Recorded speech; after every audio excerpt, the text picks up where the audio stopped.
नमस्कार, मैं मृदुला श्रीवास्तव सी न्यूज भारत में आपका स्वागत करती हूँ। वक्त हो गया है न्यूज बुलेटिन का।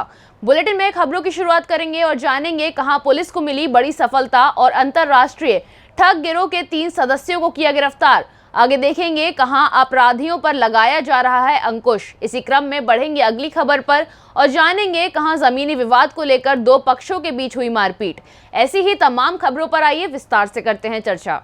बाराबंकी के चेयरपर्सन निगहत मशकूर एवं अधिशासी अधिकारी आदित्य प्रकाश के निर्देशन में सुपरवाइजर आफताब आलम और वार्ड सहायक सैफ कमर की देखरेख में वार्डों में मेलाथियान पाउडर का छिड़काव नालियों में कराया गया, जिससे डेंगू और मलेरिया जैसी बीमारी से बचाव हो सके।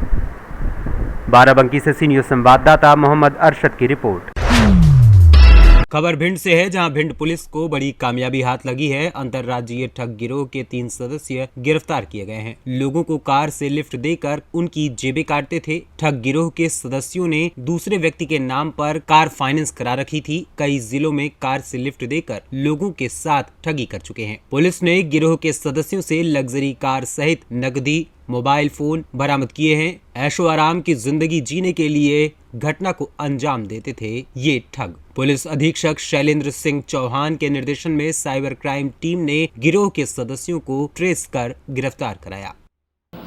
देखिए, इसमें पूर्व में कुछ घटनाएं हुई थी। उसके साथ साथ अभी हाल में एक घटनाक्रम हुआ था जिसमें फरियादी ने आके पुलिस को सूचना दी थी कि उसने यहाँ से भिंड से अम्बा जाने के लिए एक गाड़ी में लिफ्ट ली थी। उस गाड़ी में करीब 3 लोग बैठे हुए थे और उन्होंने भी यही बताया कि वो भी अम्बा ही जा रहे हैं।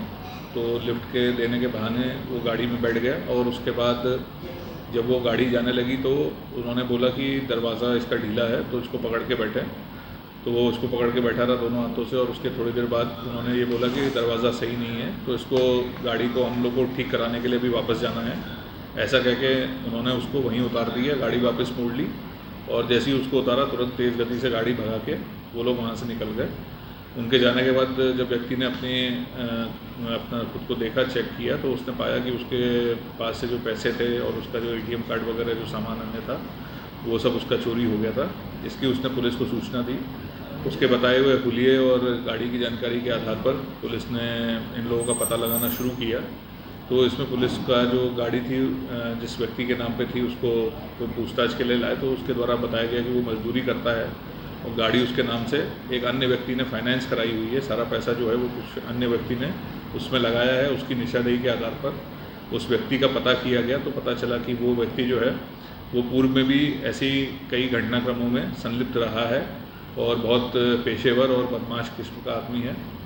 पुलिस ने उसकी जानकारी लेकर पता लगाकर उसको राउंड अप किया तो उसके निशानदेही पर उसके 2 अन्य साथी थे, उनको भी पुलिस ने पकड़ा।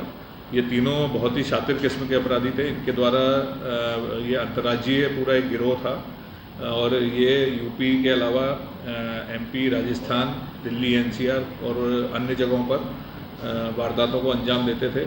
इन्होंने कई जगहों पे घटनाक्रम को करना स्वीकार किया है। पूर्व में भी इनके ऊपर कई अपराध जो है वो पंजीबद्ध हो चुके हैं विभिन्न थाना क्षेत्रों में, विभिन्न प्रदेशों में। इसके साथ साथ इन्होंने करीब कई जगहों से, पर्यटक की जगहों से भी ये लोग चोरी चकारी करते थे। उसमें इन्होंने करीब 400 मोबाइल चोरी करना बताया। पुलिस ने जब इनकी तलाशी ली तो इनके पास से पुलिस को मोबाइल और साथ में नकदी मिली और जो गाड़ी है जो इन्होंने उसको इन्हीं पैसों से ख़रीदना बताया था उसको भी पुलिस ने जब्त किया है। और अन्य घटनाएं अभी इनसे पूछताछ जारी है। जहाँ जहाँ की ये घटनाएं बता रहे हैं उसको वेरीफाई करके उसमें भी इनके विरुद्ध जो है वो कार्रवाई की जाएगी। भिंड में क्या इन लोगों को पहले से भी कोई अपराध दर्ज है? भिंड में अभी इनके ऊपर अब है और अन्य घटनाएं अभी इनसे पूछताछ जारी है। जहाँ जहाँ की ये घटनाएं बता रहे हैं उसको वेरीफाई करके उसमें भी इनके विरुद्ध जो है वो कार्रवाई की जाएगी। भिंड में क्या इन लोगों को पहले से भी कोई अपराध दर्ज है? भिंड में अभी इनके ऊपर अपराध नहीं है। एक देहात थाने का अपराध था जिसमें अभी इनका जानकारी लगी है कि यही लोग थे जिन्होंने उस घटना को अंजाम दिया है। बाकी ग्वालियर में महाराजपुरा थाने में बता रहे हैं इनके द्वारा घटना की गई है। मुरैना में, धौलपुर में, ऐसे अन्य जिलों में इनके द्वारा घटना बताया गया है। सर, ठगी और चोरी करने के बाद कितना मसरूक़ का माल बरामद हुआ है? अभी जो ये क्या करते थे, अपना माल ठिकाने लगा के उसका जो पैसा था, जैसे उन्होंने ये जो गाड़ी फाइनेंस कराई थी उसमें इन्होंने उस पैसे को लगाया था और ये काफ़ी वैसी लाइफस्टाइल थी इनकी ऐशो आराम की, तो ये उसमें भी काफ़ी अपना पैसा खर्च करते थे, ऐसा इन्होंने बताया। जिसके नाम से गाड़ी फाइनेंस है, क्या उस पर कोई कार्रवाई की? अभी उसकी हम जांच कर रहे हैं। अभी तक तो प्रथम दृष्टया वो इसमें अपराधी नहीं है, वो गरीब और मजदूर किस्म का व्यक्ति है जिसको इन्होंने झांसे में लेके उसके नाम पे, क्योंकि इनके नाम से गाड़ी फाइनेंस नहीं हो रही थी और ये जैसा इनका क्रियाकलाप था उसके चलते भी ये फाइनेंस नहीं कराना चाहते थे। तो अभी हम लोग इसमें ये देख रहे हैं कि उस व्यक्ति जिसके नाम से फाइनेंस है उसकी इस पूरे घटनाक्रम में कोई संलिप्तता है कि नहीं। वैसे अभी प्रथम दृष्टया तो उसकी ऐसी कोई संलिप्तता नहीं मिली है, लेकिन यदि पाई जाती है तो उस पर कार्रवाई करें। भिंड से सी न्यूज संवाददाता विनोद की रिपोर्ट। पुलिस अधीक्षक रायबरेली आलोक प्रियदर्शी एवं थाना कोतवाली प्रभारी संजय त्यागी के कुशल नेतृत्व में थाना क्षेत्र ऊंचाहार में एक अभियुक्त को ऊंचाहार पुलिस ने गिरफ्तार कर जेल भेज दिया। ऊंचाहार थाना प्रभारी लगातार अपराधियों पर अंकुश लगा रहे हैं। उनके कुशल नेतृत्व में अपराधी अपराध करने की सोच भी नहीं सकता। अगर कोई अपराध करता भी है तो वो सजा भुगतने को तैयार रहे। एक अभियुक्त को 1100 ग्राम गांजा के साथ रंगे हाथों पकड़कर संबंधित धाराओं में मुकदमा दर्ज कर जेल भेज दिया गया। वहीं थाना कोतवाली प्रभारी संजय त्यागी ने बताया कि अपराधी अपराध करना भूल जाए नहीं तो उसके लिए जेल है। उन्होंने बताया कि एक अपराधी को अवैध गांजा के साथ गिरफ्तार किया गया है। रायबरेली से सी न्यूज संवाददाता आलम कादरी की रिपोर्ट। सहरसा जिले के पतरघट उपी क्षेत्र के पामा सिरहा टोला 2 में सोमवार को जमीनी विवाद के कारण दो पक्षों के बीच मारपीट में एक जख्मी हुआ। जख्मी के परिजनों ने लखन मेहता पिता मसूदन मेहता को पीएचसी पतरघट में उपचार के लिए भर्ती कराया, जहां डॉक्टर ने नाजुक स्थिति देखकर सहरसा सदर अस्पताल रेफर कर दिया। लखन मेहता का इलाज चल रहा है। वहीं जख्मी का पुत्र शिवशंकर कुमार ने ओपी अध्यक्ष पतरघट को लिखित आवेदन दिया और न्याय की गुहार लगाई है। आप लोग आज थाना पहुंचे? मामला हम लोगों का है मारपीट का। जैसे मेरे पिताजी अभी हॉस्टल में भर्ती है सदर अस्पताल सहरसा में। मामला यही है कि मेरे पिताजी आए थे खेत देखने के लिए। मेरे कुछ गांव का ही दबंग आदमी ने मेरे पिताजी पर मतलब प्रहार किया। जैसे कि चंद्रेश्वर मेहता था, उसके बाद कपिल देव, अखिलेश, मिथिलेश कुमार, लकीचंद मेहता, बउआ कुमार, प्रेमचंद कुमार बउआ, उसके बाद ज्योतिष कुमार, सभी मिल करके 8-9 आदमी पूरा हथियार के साथ लाठी भोला फरसा हथियार के साथ मेरे पिताजी के ऊपर प्रहार किया। और तब तक ग्रामीणों को नजर में आया, ग्रामीणों ने भैंस रहने आया तो देखा उसके ऊपर मार रहा, मेरे पिताजी गिर गए। तो उन लोगों ने हल्ला किया। हल्ला करने के बाद जो है वो सब गोली फायरिंग करते हुए सब आदमी फरार हो गया। हमको सूचना मिला, हम वहाँ पहुँचे। उसके बाद मेरे अपने पिताजी को लेकर आए पतरघट पीएचसी, यहाँ भर्ती करवाए। उसके बाद सिलाई करवाए, दवा को दिए। उसके बाद यहाँ के डॉक्टर जो थे वो रिफर कर दिए सदर अस्पताल सहरसा। आपके पिताजी का क्या नाम था?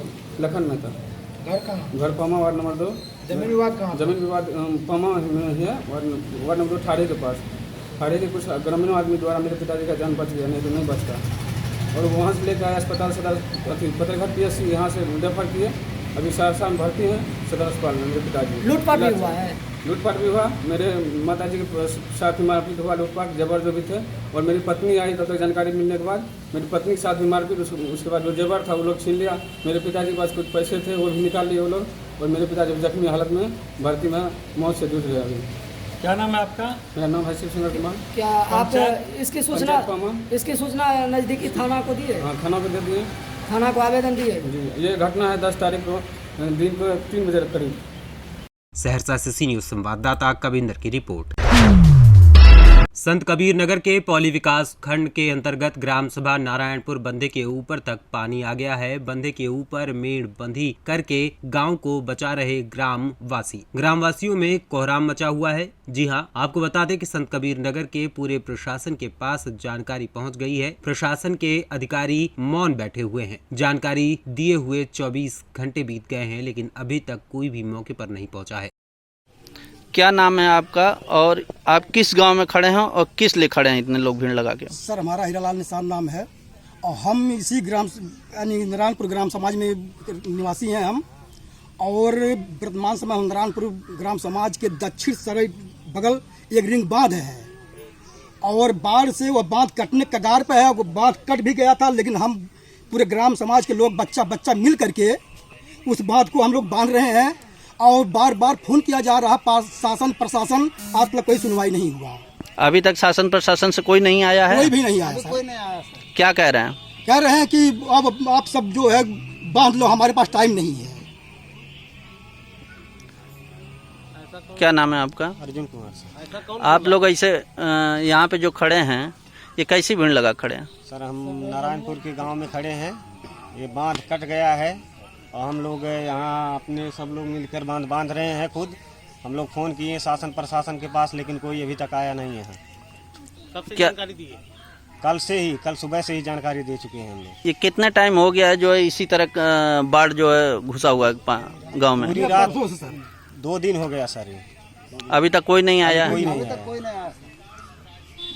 संत कबीर नगर से सी न्यूज संवाददाता रमेश चंद की रिपोर्ट।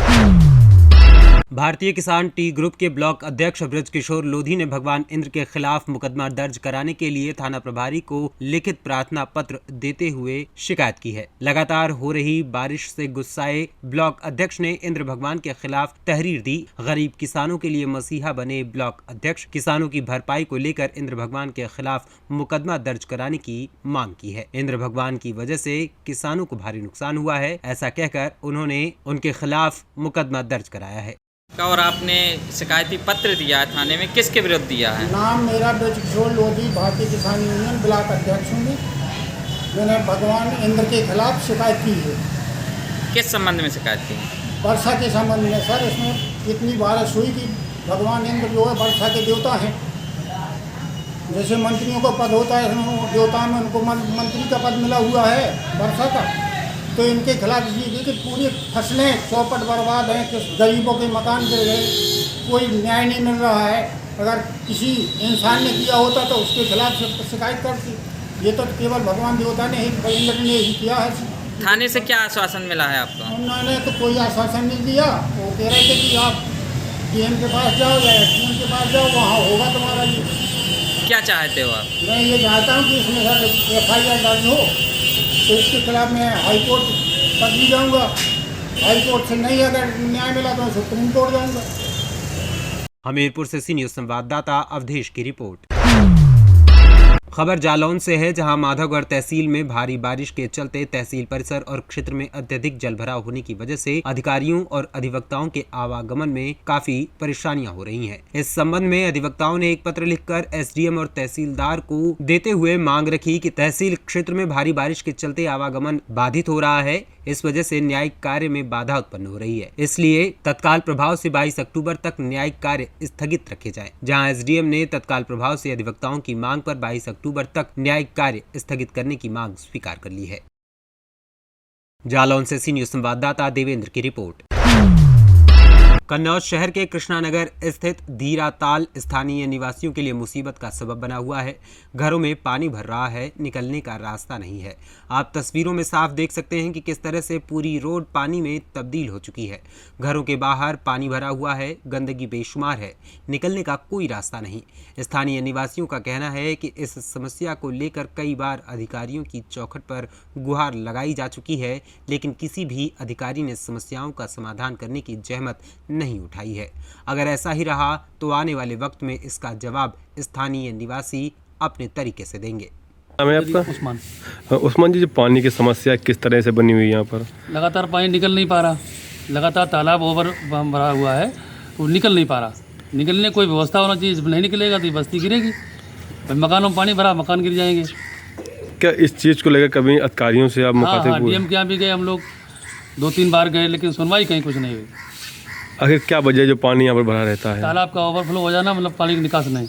कब से समस्या बन रही है? 3 साल से चल रही समस्या ये। 3 साल से हम लोग परेशान हैं कि मतलब मकान गिरने के कगार खड़े हो गए। कई सालों से है। 3 साल से तो बदतर पोजीशन हो गई। किसकी चौखट पे अभी तक आप लोग जा चुके हैं? डीएम साहब क्या जा चुके हैं, और वो भी देख गए थे। चेयरमैन साहब, चेयरमैन भी आए हुए थे। तो आज तक समस्या का हल नहीं हो पाया। समस्या का हल नहीं होने पाया। चेयरमैन भी देख गए, डीएम भी देख गए। डीएम क्या मतलब सारे अधिकारी देखते हैं, और 2-3 बार गए भी वहाँ, लेकिन कोई सुनवाई नहीं होने पाई। वो मछली कौन सी जगह है ये धीरा तालाब पास कृष्णानगर बोलते हैं। कन्नौज से सी न्यूज संवाददाता सीबू सैनी की रिपोर्ट।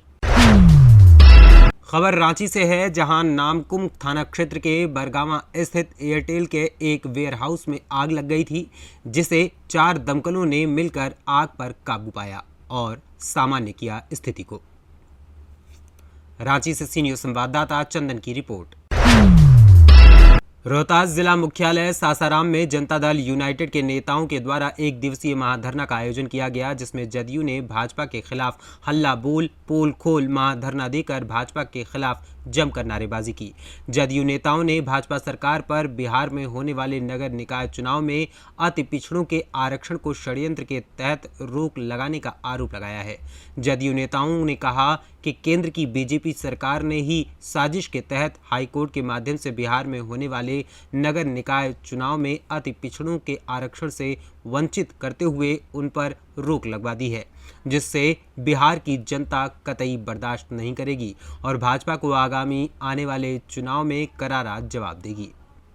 आज नगर निकाय का जो चुनाव चालू हुआ था, उसमें केंद्र सरकार की तरफ से अति पिछड़ा का आरक्षण नहीं लागू हुआ था, जिसको भाजपा वाले ने बिहार सरकार को जिम्मेवार था।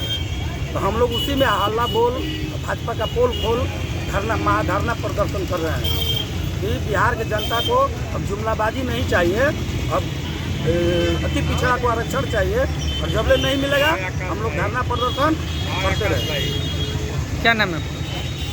क्या नाम है आपका? क्या नाम है आपका? बद्री भगत।